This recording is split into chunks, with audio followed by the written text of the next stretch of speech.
discuss the civil and constitutional and criminal appellate jurisdiction of Supreme Court. Also discuss regarding special leave to appeal. Ans. Appellate jurisdiction. Article 130 to the Supreme Court is the highest court of appeal in the country. The written decrees of the court run throughout the country. The appellate jurisdiction of the Supreme Court can be divided into four main categories. 1. Constitutional matters. 2. Civil matters. 3. Criminal matters. 4. Special leave to appeal.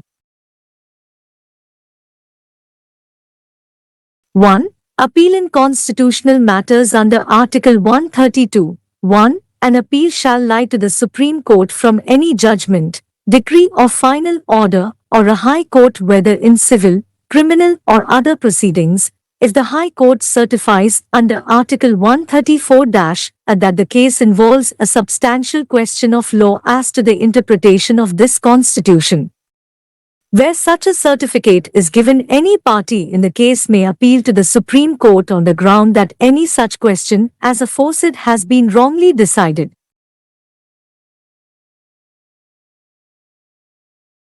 The object of the new Article 1340 is to avoid delay in granting certificate by the High Court for appeal to the Supreme Court. Under Article 134 the High Court can grant a certificate for appeal to the Supreme Court under Article 132 either on its own motion or on oral application of the aggrieved party immediately after passing the judgment, decree or final order. Prior to this, the High Court could do so only on the application of the aggrieved party. Under Article 132, 1. 3 conditions are necessary for the grant of certificate by the High Court. 1. The order appealed must be against a judgment, decree or final order made by the High Court in civil, criminal or other proceedings. 2. The case must involve a question of law as to the interpretation of this Constitution, and 3. If the High Court under Article 134 certifies that the case be heard by the Supreme Court.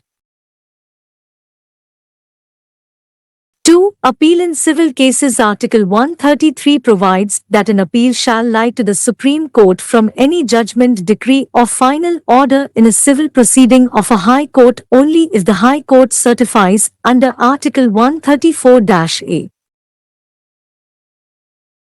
I. That the case involves a substantial question of law of general importance, and 2. That in the opinion of the High Court the said question needs to be decided by the Supreme Court.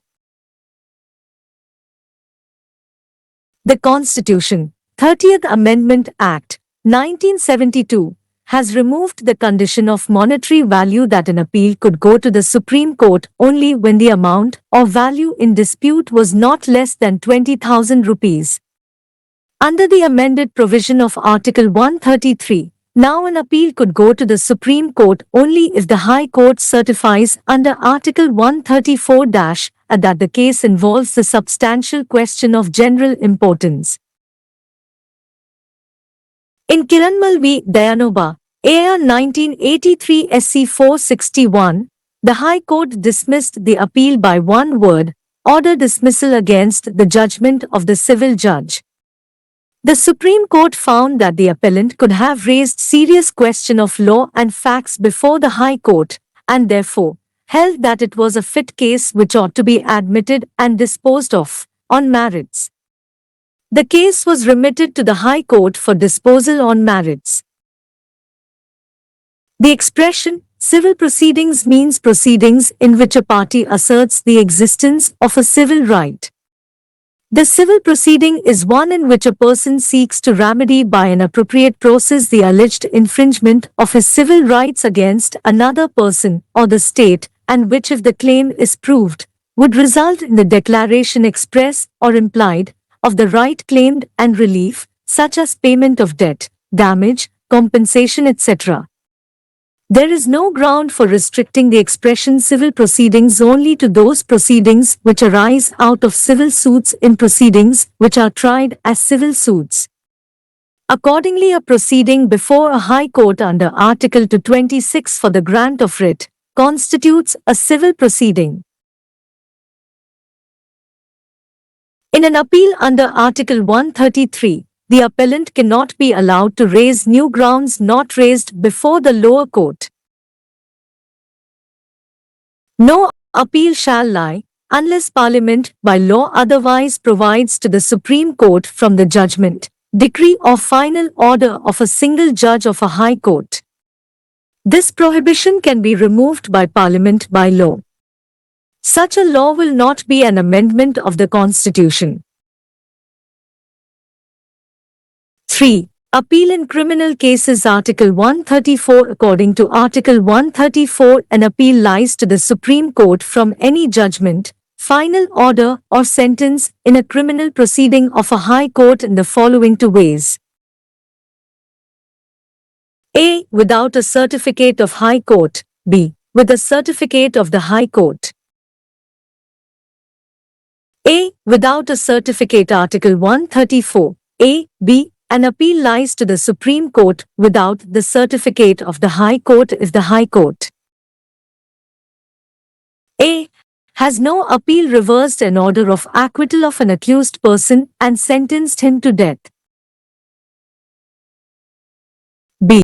Has withdrawn for trial before itself any case from any court subordinate to its authority and has in such trial convicted the accused person and sentenced him to death. But if the High Court has reversed the order of conviction and has ordered the acquittal of an accused, no appeal would lie to the Supreme Court. B. With a certificate. Article 134. C. Under clause C. An appeal lies to the Supreme Court if the High Court certifies under Article 134 that it is a fit case for appeal to the Supreme Court.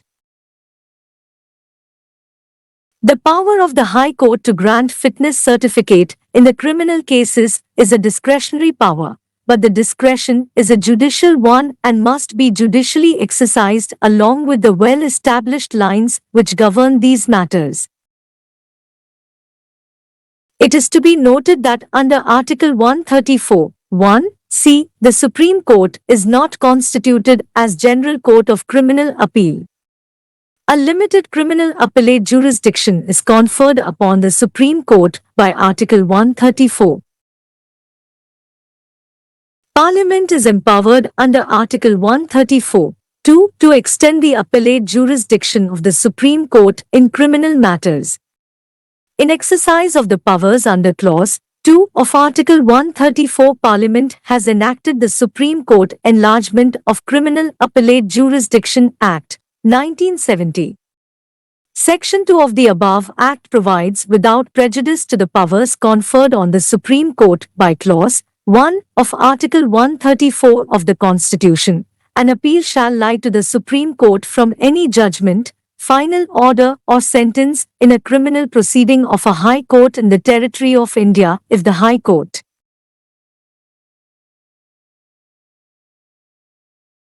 A. Has on appeal reversed an order of acquittal of an accused person and sentenced him to imprisonment for life or to imprisonment for a period of not less than 10 years.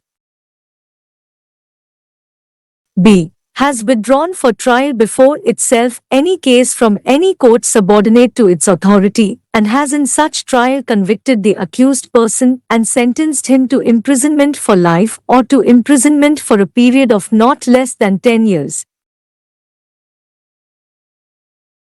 4. Appeal by special leave. Under Article 136, the Supreme Court is authorized to grant in its discretion special leave to appeal from A. Any judgment, decree, determination, sentence or order. B. In any case or matter. C. Passed or made by any court or tribunal in the territory of India.